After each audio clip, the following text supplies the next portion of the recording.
Ladies and gentlemen, dear friends, I would like to start by reiterating what Commissioner Ansip said right now, which is something we have to repeat again and again, namely that the strength of the Internet lies in its open and free nature.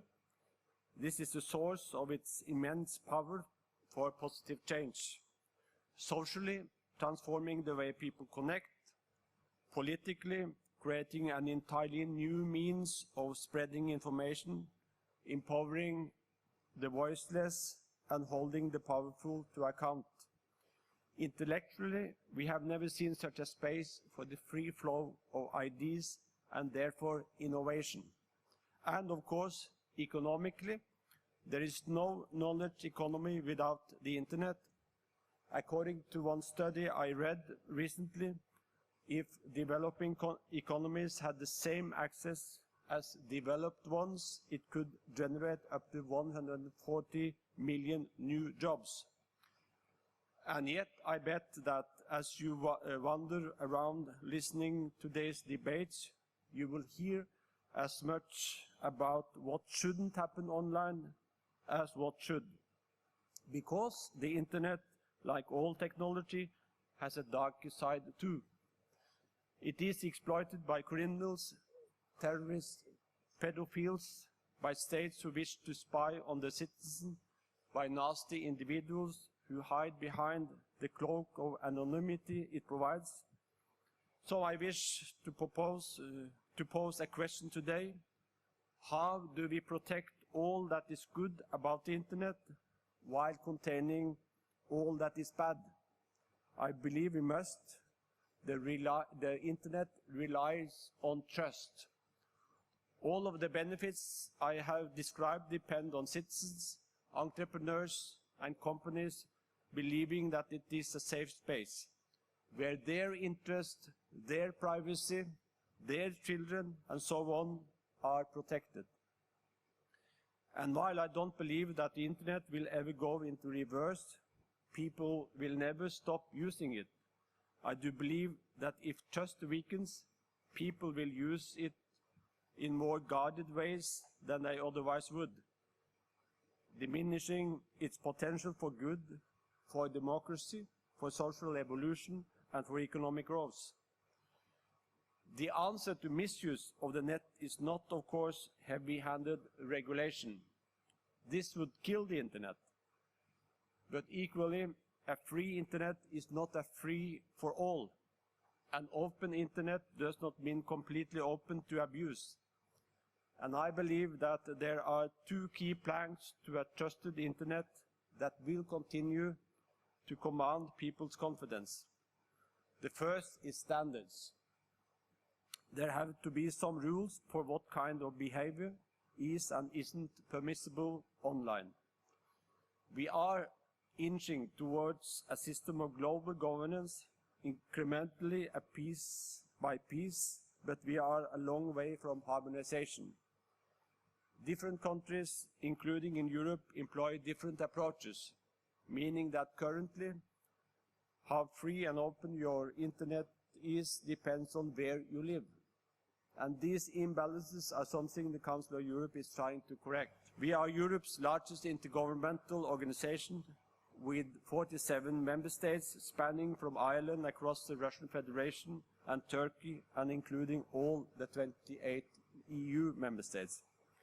We are the guardian of the European Convention on Human Rights, and we have a number of legally binding treaties to protect human rights and the rule of law online. This includes to protect children from sexual abuse and exploitation, including grooming, to combat cybercrime, to protect personal data. Now, we are in a process of negotiating clearer rules for criminal justice, access to electronic evidence on cloud service, and we have a series of recommendations on, for example, e-democracy. But there are gaps, and they need to be filled. A big one is freedom of expression. We don't currently have one clear set of international standards on what governments should do when faced with illegal material. We all agree that it is their duty to take down or block websites which aid terrorism, for example, or contain indecent images of children. But we also have to ensure that the power to remove content is not misused.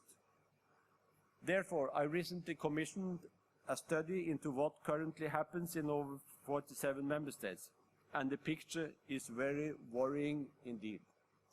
Censorship is a real problem. Some governments are delegating the responsibility for filtering and blocking content to administrative authorities, which can interpret it too widely. Some have used counter-terror laws to silence their opponents. Some governments are leaving the decision about what to filter and block almost entirely to private companies, who are not always best placed to judge the difference between free speech, which may be offensive, but is still a person's right, and hate speech, which includes inciting others to violence and may be a crime.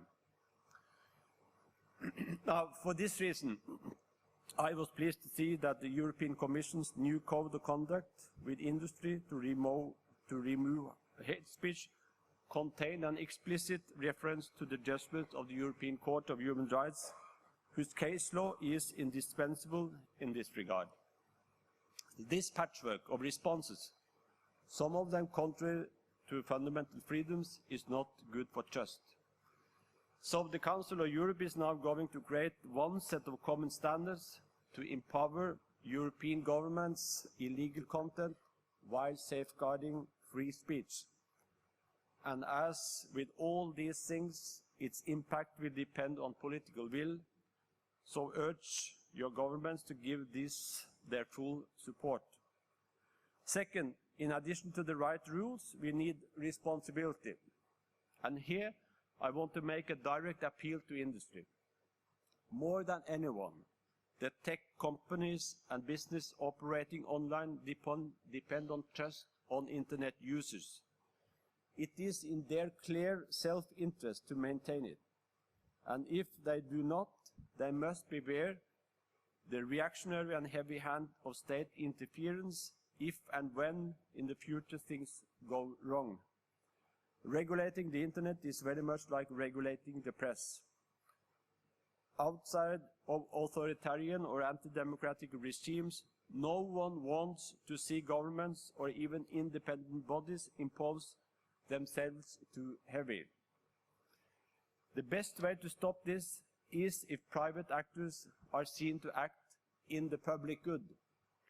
And on that point, before I finish, there is one specific issue I would like to highlight relating to child abuse online. At the Council of Europe, we have a body called the Lanzarote Committee, whose job it is to evaluate the degree to which member states are meeting their obligations, as set out in the Lanzarote Convention, which criminalizes child sexual abuse and exploitation. One issue they are looking at is the persistence of website addresses which openly refer to child abuse material. In its annual report, the Internet Watch Foundation says that last year it found new domain names being used to share child sex abuse imagery for the first time. Many appeared to have been registered specifically for that purpose. And of course, preventing the abuse itself is the priority. But the fact that these criminals are able to parade their vile acts so shamelessly is unacceptable. An important part of taking a zero tolerance to child abuse is saying, no, you cannot blatantly advertise your horrific crimes. In some places, we see domain names registries taking an assertive approach to screening and identifying domain names which signal or encourage these offenses, informing law enforcement and having them suspended or deregistered, including with the help of NGOs. I know that ICANN has also taken steps in this direction in recent years. This morning I spoke with their CEO, Göran Marby, about what more can be done. It is incredibly important that more is being done in order to take on these things, because it is about trust in the internet itself, but it is also about horrific crimes being done out there, and also incitement to crimes through that kind of websites. I think it will send an important signal about the kind of place we want the internet to be if more public authorities and bodies involved in the registration process now take a clear and united stance. And with that, I finish. I'm lucky to share the floor today with two speakers who agree with me that the internet should remain open and free. The question for all of us is how we protect the best bits while mitigating the worst. How do we establish the rules and the responsibility needed to maintain trust? I think this is the crucial issue. Thank you very much.